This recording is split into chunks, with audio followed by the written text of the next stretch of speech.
لا حول ولا قوة إلا بالله العلي العظيم. أعوذ بالله من الشيطان اللعين الرجيم. بسم الله الرحمن الرحيم. الحمد لله الذي علا في توحده ودنا في تفرده وجلى في شانه وعظم في أركانه، والصلاة والسلام على أشرف الأنبياء والمرسلين حبیب الہ العالمین مولا و مولا الثقلین جد الحسن والحسین مولانا ابی القاسم محمد وعلى اہل بیتہ الطیبین الطاہرین المعصومین المظلومین المنتجبین لا سیما بقیۃ اللہ فی الارضین واللعنۃ الدائمۃ الباقیۃ العاجلہ على اعدائهم اجمعین من الآن الى یوم الدین. اما بعد فقد قال اللہ الحکیم بسم اللہ الرحمن الرحیم فی کتابہ المبین یا ابت انی رأیت احد عشر کوکبا. صلوات پڑھیں محمد و آل محمد.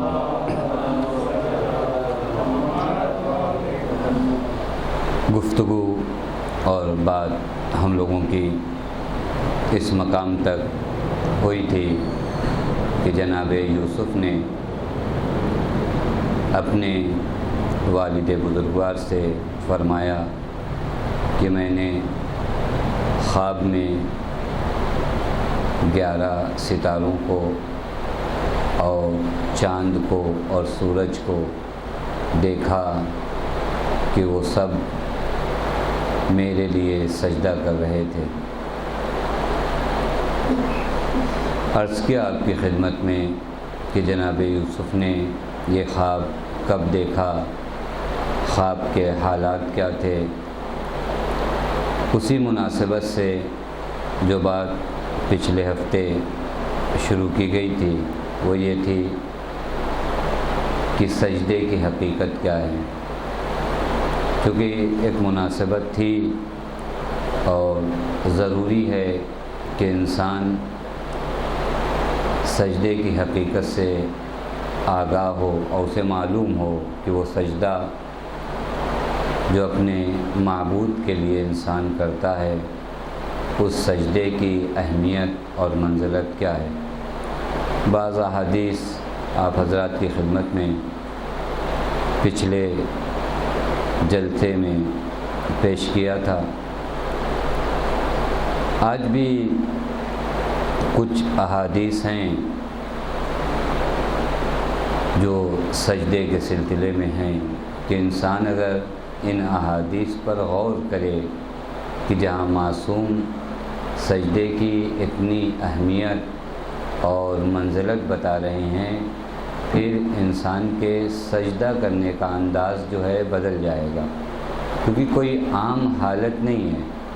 عرض کیا کہ سجدہ اور عبادت، خود عبادت کا اصل فلسفہ اور عبادت کا اصل ریزن یہ ہے کہ ہم اللہ کے سامنے تواضع کے ساتھ، انکساری کے ساتھ اپنے آپ کو ذلیل کر کر پیش کریں. یہ حق بنتا ہے ایک بندے کا اپنے معبود کے سامنے.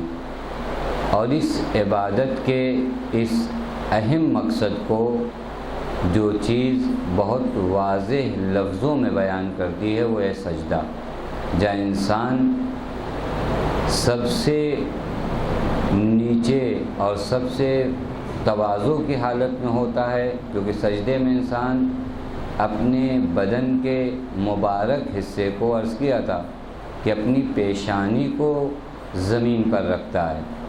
یعنی انسان اپنی ذلت کی انتہا کو بتاتا ہے. کس کے سامنے؟ اپنے معبود کے سامنے. یہ ذلت اور یہ تواضع اور یہ انکساری اپنے معبود کے سامنے اسے حقیقی معنوں میں عبد خدا بناتی ہے. یعنی اگر کوئی چاہتا ہے کہ معراج کی بلندیوں کو طے کرے تو اس پر لازم ہے کہ سب سے پہلے اپنے معبود کی عظمت کے سامنے اس تواضع کو دکھائے جو انبیاء یا اولیاء الہی کا تواضع اللہ تعالیٰ کے سامنے تھا۔ یہاں پر ایک حدیث جہاں معصوم سجدے کی اہمیت کو یوں بیان کرتے ہیں کہ لو یعلم المصلی ما یغشاہ من الرحمہ لما رفع راسہ من السجود، یعنی سجدے کی حالت میں ہم کس مقام و منزلت پر فائز ہوتے ہیں، اسے اگر ہم درک کر لیں کہ جس وقت ہم اپنے معبود کا سجدہ کر رہے ہوتے ہیں اس وقت ہماری مقام، ہمارا منزلت اور ہماری حالت کیا ہوتی ہے، اگر اس چیز کو انسان جان جائے۔ انسان ہمیشہ اس فکر میں ہوتا ہے کہ کسی طریقے سے اللہ تعالیٰ کی رحمت اس کے شامل حال ہو، پروردگار عالم کی رحمت اس کے قریب آئے۔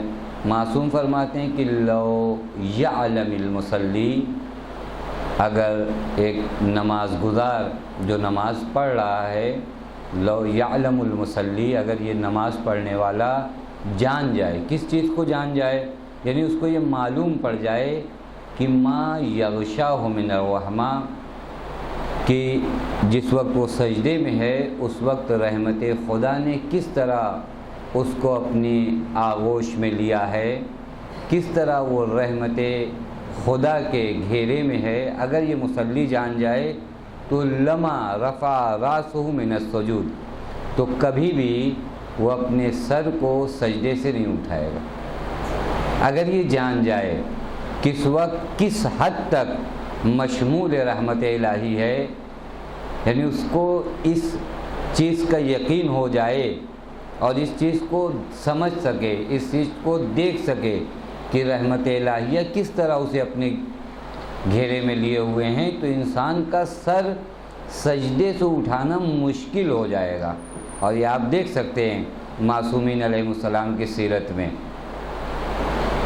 کہ اگر ان کے طولانی سجدے ہیں تو یہ طولانی سجدے آگہی اور معرفت کے بعد ہیں، چونکہ جب یہ سجدے میں ہیں تو یہ دیکھ رہے ہیں کہ کس حد تک رحمت الہیہ ان کے قریب ہے۔ اب اگر رحمت الہیہ اس حالت میں اتنا قریب ہو جائے تو کون انسان ہے جو اپنا سر سجدے تو اٹھائے گا؟ معصوم۔ اس کا مطلب یہ ہے کہ اگر ہمارے سجدے طولانی نہیں ہیں تو ہم نے رحمت الہیہ کو اپنی آنکھوں سے نہیں دیکھا، کیونکہ جہاں انسان پر رحمت برس رہی ہو اس جگہ سے انسان ہٹنا نہیں چاہتا۔ یہ انسان کی فطرت ہے کہ جہاں اس کو یہ لگے کہ ہر مرحلے پر ایک نئی رحمت شامل حال ہو رہی ہے، وہاں سے خود کو ہٹانا نہیں چاہتا۔ اگر وہاں سے خود کو ہٹا رہا ہے تو اس کا مطلب یہ ہے کہ اس نے اس عظمت کو سمجھا نہیں ہے۔ معصوم فرماتے ہیں اگر وہ سمجھ جائے کہ کتنی رحمتیں اس انسان پر حالت سجدہ میں نازل ہوتی ہیں تو اپنے سر کو سجدے سے نہیں اٹھائے گا۔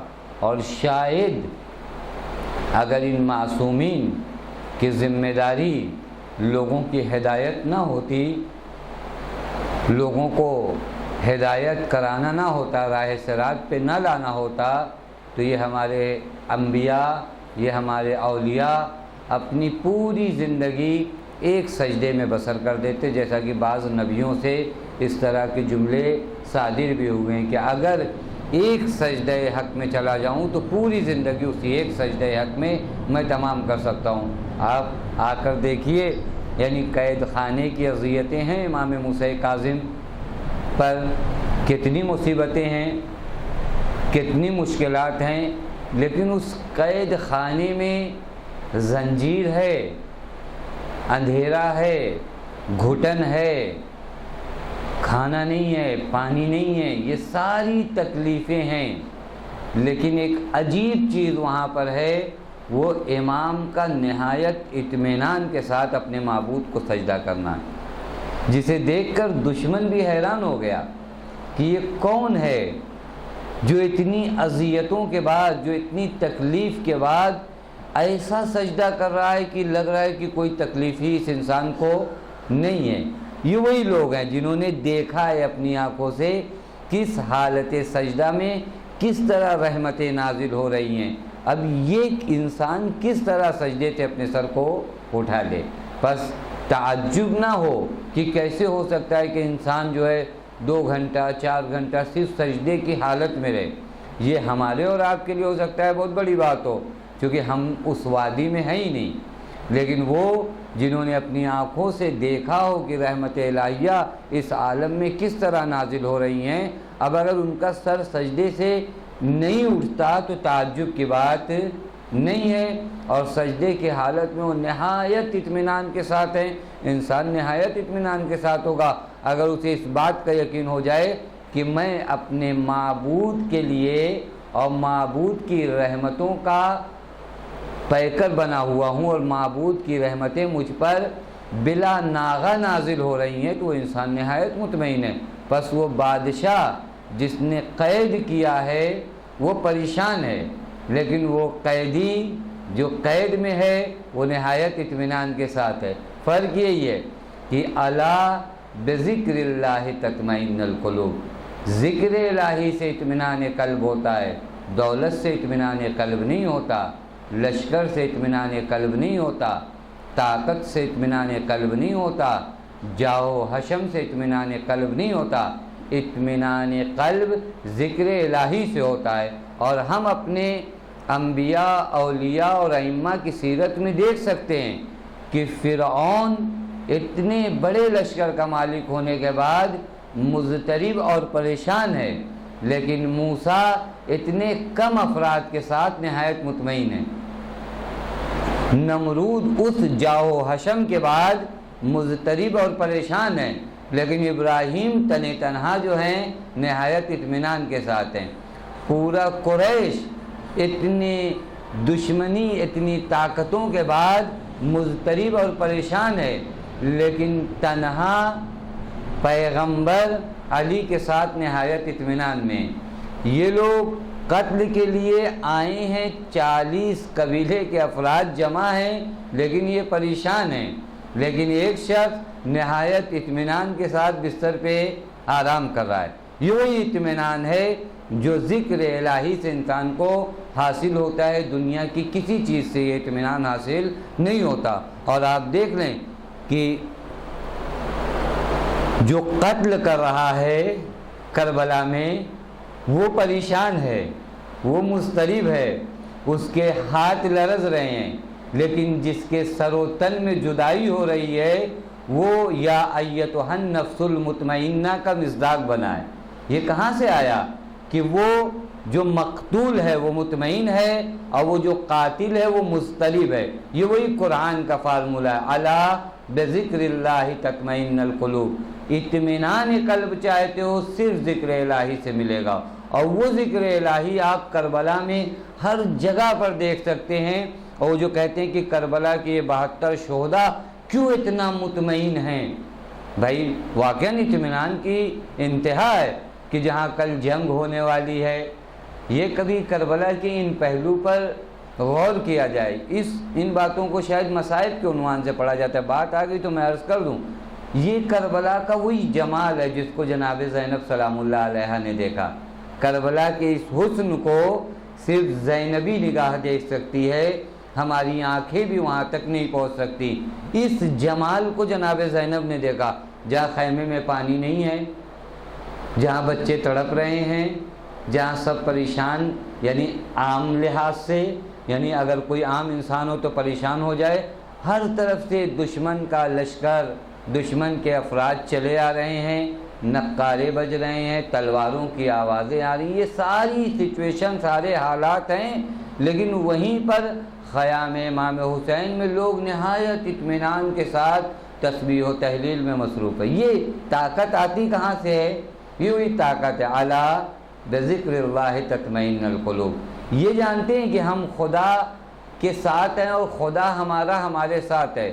جسے یہ یقین ہو جائے کہ خدا ہمارے ساتھ ہے، پھر اسے فرق نہیں پڑتا کہ دنیا میں کون اس کے ساتھ ہے اور کون اس کے ساتھ نہیں ہے۔ امام نے فرمایا بھی لو لم یکن فی الدنیا ملجا ولا ماوا لما بعیت یزید ابن معاویہ، اگر دنیا میں کوئی پناہ گاہ نہ رہ جائے پھر بھی میں اس ملعون کی بیعت نہیں کروں گا۔ یہ اطمینان کے ساتھ یہ جملہ شاید کائنات میں کوئی نہ کہہ پائے کہ میری پوری دنیا مخالف ہو جائے، مجھ پر کوئی فرق نہیں پڑتا، کیونکہ مجھے معلوم ہے کہ میرا معبود میرے ساتھ ہے، اور جب معبود میرے ساتھ ہے تو دنیا میں زید و خالد و بکر ساتھ ہوں نہ ہوں کوئی فرق پڑنے والا نہیں ہے۔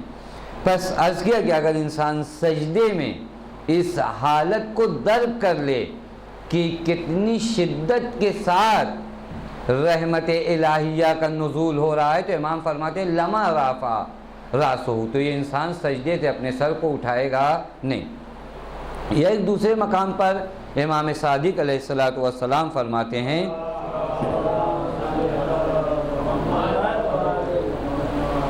کہ اقرب ما یکون العبد الی اللہ وہو ساجد، انسان ہمیشہ اس چیز کو دیکھتا ہے کہ میں خدا سے قریب ہوں یا نہیں ہوں۔ آپ کی سب سے اہم وہ حالت جو آپ کو خدا سے قریب کرتی ہے، امام فرماتے ہیں اقرب ما یکون العبد الی اللہ وہو ساجد، وہ سب سے قریب حالت جو ایک عبد کو معبود سے قریب کرتی ہے وہ سجدہ ہے۔ یعنی بندہ اپنے معبود سے جس حالت میں سب سے زیادہ قریب ہوتا ہے وہ ہے سجدہ۔ پس اس سجدے کو اگر انسان درک کرے اس طرح، اب جب انسان اب سجدے میں جائے اور سمجھے کہ وہ یہ سچویشن ہے جہاں ہم اپنے معبود سے بہت قریب ہیں، کون ہے جو اپنے معبود سے دور ہونا چاہے گا؟ جب انسان کو یہ یقین ہو جائے کہ اس حالت میں ہم اپنے اللہ سے نہایت قریب ہیں۔ یہ ایک مرتبہ ہمارے جیسے لوگ بیان کرتے تو ہوتا ہے کہ آپ نے دیکھا ہے کیا خدا کو دیکھا ہے یا اس حالت کو دیکھا ہے؟ یہ ان افراد کے اقوال ہیں جو اس وادی تک گئے ہیں، جنہوں نے ان حالات کو دیکھا ہے۔ وہ بتا رہے ہیں کہ سب سے قریب حالت ایک بندے کی اپنے معبود سے سجدے کی حالت ہے۔ بس اگر سجدے کی حالت میں جائیے، اس چیز کو اگر نظر میں رکھیے تو واقعاً سجدہ کرنے کا انداز جو ہے بدل جائے گا۔ یا امام ایک مقام پر فرماتے ہیں کہ ما خسر واللہ من اتا بحقیقت السجود ولا بعد ابدا عن اللہ من احسن تقربہ السجود فی السجود۔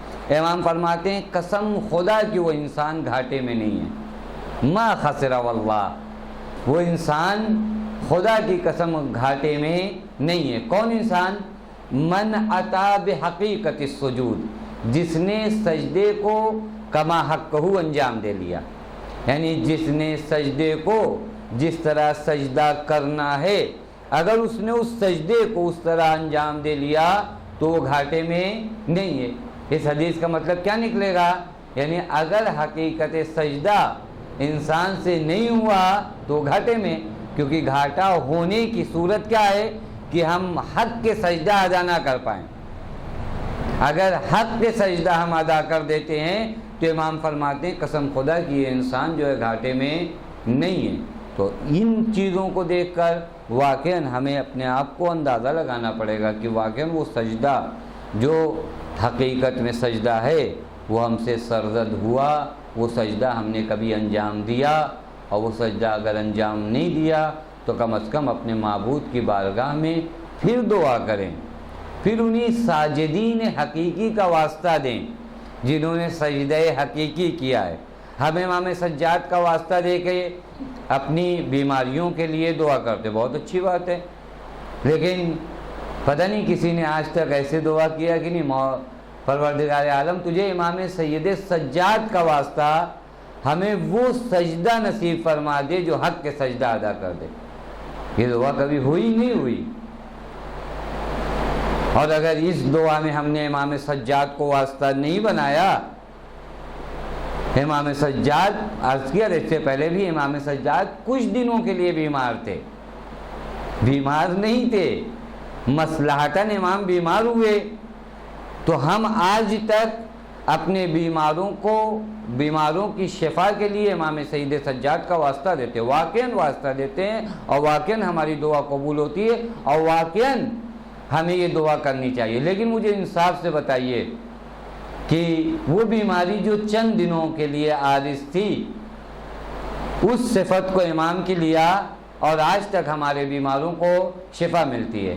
لیکن کبھی ہم نے امام سید سجاد کا واسطہ دے کر یہ دعا کی کہ معبود تجھے امام سید سجاد کا واسطہ کہ ہمیں وہ سجدہ نصیب فرما دے جو تو چاہتا ہے، اور اگر یہ دعا نہیں کی تو اس کا مطلب ابھی ہم نے سید الساجدین کو نہیں پہچانا۔ صاف بات ہے کہ جس کی جو صفت اظہر ہوتی ہے، امام کی بیماری کی جو صفت ہے وہ بہت زیادہ واضح نہیں ہے، کچھ دنوں کے لیے تھی، لیکن امام کے عبادت کے لحاظ سے اگر دیکھیں تو آپ کو زین العابدین کہا گیا، اگر آپ کے سجدوں کے لحاظ سے دیکھا جائے تو آپ کو سید الساجدین کہا گیا۔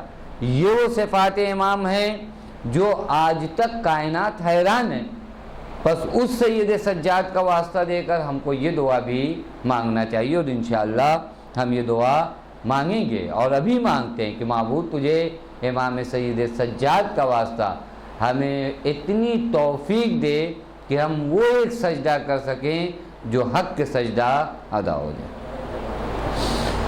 پھر ایک مقام پر ارشاد فرماتے ہیں معصوم کہ ان الارض التي یسجد علیہا المؤمن یضیء نورها الى السماء۔ عجیب ہے واقعی، انسان کبھی سوچے تو کہ سجدے کی حالت ہے کیا حالت۔ امام فرماتے ان الارض التي یسجد علیہا المؤمن، وہ زمین جس پر ایک مومن سجدہ کرتا ہے، وہ زمین جس پر ایک مومن سجدہ کرتا ہے، یضیء نورها الی السماء، اس زمین کا نور آسمان تک جاتا ہے۔ جس زمین پر ایک مومن سجدہ کرتا ہے، یضیء نورها یعنی اس زمین کا نور کس کو روشن کرتا ہے؟ آسمان کو روشن کرتا ہے۔ آسمان کون سی جگہ ہے؟ جہاں چاند ہے، سورج ہے، ملائکہ ہیں، اقربا ہیں، یہ سب ہیں۔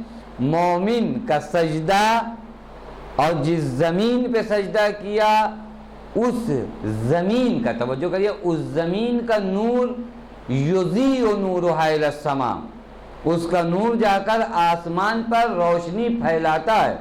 دنیا تعجب کرتی ہے کہ خاک شفا میں کیا رکھا ہے۔ آج لوگوں کو یہ تعجب ہوتا ہے یا نہیں کہ کیا ہوا، اس زمین کی اتنی عظمت کیوں ہے، اس تربت کی اتنی فضیلت کیوں ہے؟ یہ ایک مومن کے سجدے کی بات کر رہے ہیں۔ توجہ فرما رہے ہیں، اگر مومن کسی زمین پر سجدہ کر لے تو یضیء نورها الی السماء، اور اگر کسی زمین پر حسین ابن علی سجدہ کریں، اگر مومن کسی زمین پر سجدہ کرے تو یضیء نورها الی السماء، تو زمین کا نور آسمان تک جاتا ہے۔ اور اگر حسین ابن علی کسی زمین پر سجدہ کریں، اب یہاں وہی خطابت کا جملہ ہوگا کہ پھر وہاں آسمان والے زمین پر چلے آتے ہیں۔ اگر کسی زمین پر حسین سجدہ کر لیں تو پھر وہ زمین اس لائق ہو جاتی ہے کہ آسمان چھوڑ کر یہ آسمانی مخلوق اس زمین پر چلے آتے ہیں کہ اس زمین پر آنا چاہیے ہمیں، اور حق یہ بنتا ہے کہ اس زمین پر آئیں اور ریکویسٹ کر کے آئیں، اللہ تعالیٰ کی بارگاہ میں کہیں کہ ہمیں یہ موقع دیا جائے کہ ہم قبر امام حسین تک جائیں۔ یعنی اس کے لیے بھی بعض روایات ہے کہ جس فرشتے کا ایک مرتبہ نوبت آتی دوبارہ نہیں آ پاتی اس قبر امام حسین کی زیارت پہ، اتنا جو جذابیت ہے وہ یہ نہیں ہے کہ ظاہراً ہمیں نہیں نظر آتا، وگرنہ حقیقت میں اور تکویناً دیکھیں کہ مومن کے سجدے میں جب اتنا نور ہو سکتا ہے تو واقعاً حسین ابن علی کا سجدہ، اور جہاں حسین ابن علی موجود ہوں پھر اس سجدے کا عالم کیا ہوگا، پھر اس زمین کا عالم کیا ہوگا جہاں خون امام حسین موجود ہو، جس زمین پر اب اگر اس زمین سے شفا ملتی ہے، اس زمین کے اثرات الگ ہیں، اس تربت میں شفا ہے، اس تربت میں برکت ہے۔ تو یہ اگر تعجب کیا جا رہا ہے تو یہ تعجب اس زمین پر نہیں ہے، یہ تعجب انسان کو خدا کے فضل پر ہے۔ شک اگر ہے تو شک اس زمین پر نہیں ہوتا، شک اس خدا کے فضل پر ہے کہ آیا خدا ایسا کر سکتا ہے، نہیں کیوں نہیں کر سکتا۔ حتیٰ آپ لوگ جانتے ہیں کہ وہ روایت ہے کہ جب جناب زہرا سلام اللہ علیہا محراب عبادت میں کھڑی ہوتی تھیں تو آپ کے نور آسمان تک ساطع ہوتا تھا۔ محراب عبادت میں صرف قدم رکھنے کی وجہ سے یہ نور جو زمین سے ساطع ہوتا تھا وہ آسمان تک پہنچتا تھا۔ بس اوقات نہیں سمجھ میں آتا لوگوں کو، لیکن اگر ان احادیث کو غور سے دیکھیں میں اس بات کو بیان کروں کہ کس طرح یہ ہوتا ہے۔ جو سجدہ ہے اور جس زمین پہ آپ نے سجدہ کیا، ہمیشہ ایک چیز طے ہے کہ ہمیشہ جو کام انجام دیا جاتا ہے، کام انجام دینے والا کام سے افضل ہوتا ہے۔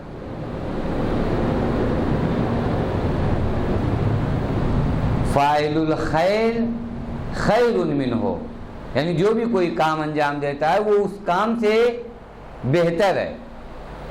سجدہ کہاں تک پہنچتا ہے؟ سجدے کا نور جس زمین پر ہم سجدہ کریں اس زمین کا نور آسمان تک پہنچتا ہے۔ فاعل الخیر خیر منہ، جو سجدہ کر رہا ہے یہ تو سجدے کا نور ہوا، پھر اس کے بعد جو ساجد ہے، توجہ فرمائیے گا، ایک ہے سجدے کا نور، ایک ہوگا اس ساجد کا نور۔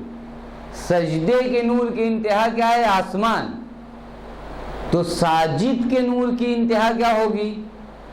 جس نے سجدہ کیا ہے اس کا بھی اپنا نور ہے، کیونکہ سجدے کا نور ہے تو ساجد کے نور کو ہونا ہے، ساجد کو بھی نورانی ہونا ہے۔ اور یہ بھی طے ہے کہ سجدے سے زیادہ قوی نور ساجد کا ہوگا، سجدہ کرنے والے کا ہوگا، کیونکہ فاعل الخیر خیر منہ۔ اب اگر ایک مومن کے سجدے کا نور آسمان تک جا سکتا ہے تو پھر اس کے بعد اس مومن کا نور کہاں تک جائے گا اس کو نہیں بیان کیا گیا۔ اور پھر اس کے بعد وہ مومن ان مومنین میں سے ہوں گے جن مومنین کی وجہ سے ایمان کا بھرم باقی ہوگا، تو ان کے نور کی انتہا کیا ہوگی اس کو بھی زبان سے اور الفاظ سے بیان نہیں کیا جا سکتا۔ وہ جو کہتے ہیں کہ اہل بیت علیہ السلام کو نہیں سمجھا جا سکتا، یہیں سے نہیں سمجھا جا سکتا، حقیقت نہیں سمجھا جا سکتا، یہ کوئی خطابت اور لفاظی نہیں ہے۔ آپ نے سجدے کے نور کی انتہا آسمان بتایا، خود ساجد کے نور کی انتہا کیا ہوگی؟ اور پھر وہ ساجد اگر امام سید سجاد جیسا ہوگا، وہ ساجد اگر بی بی زہرا سلام اللہ علیہا جیسی ہوں گی تو ان کے نور کی انتہا کیا ہوگی؟ یہاں عقل حیران ہے اور انتہا نہیں بیان کی جا سکتی، اسی لیے کہا جاتا ہے کہ ان کی حد تک تم نہیں پہنچ سکتے ہو۔ جو مولا نے کہا کہ تمہاری فکر کا طائر مجھ تک نہیں پہنچ سکتا، تو کوئی مبالغہ نہیں کیا ہے علی نے، یہ ایک حقیقت کو بیان کیا ہے کہ تمہاری فکریں ہم تک نہیں پہنچ سکتی، اس وادی تک تم آ ہی نہیں سکتے۔